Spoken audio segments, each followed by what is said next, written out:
Kwanza nijumuike na wewe katika siku hii ya kukumbuka mashujaa waliopigania ukombozi wetu katika taifa, na hasa furaha ambayo sisi tunaendelea kufurahia wakati huu.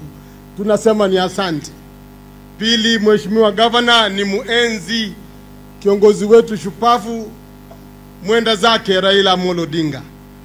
Mheshimiwa Gavana, hapo jana na juzi tulikuwa pamoja nayo tukisindikisha kule Bondo, ukienda shujaa vile navozikwa. Rohoni mwako nilikuangalia ulikuwa umehuzunika, lakini piga moyo konde, sababu mbele iko salama. La mwisho, Mheshimiwa Gavana, mimi kama naibu wako nihakikishie watu sisi tuko nyuma yake na tutashika kabisa.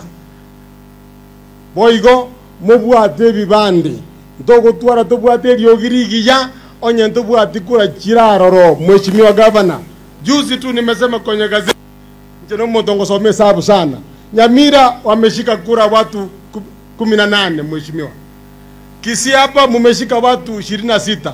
Sasa mambo gani haya? Kwa hivyo changamoto ni kwamba mshike kura nto nyango kuana monu atari monu chikorete.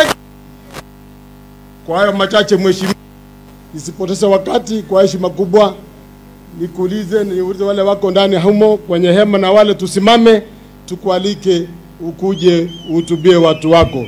Karibu ya Excellency.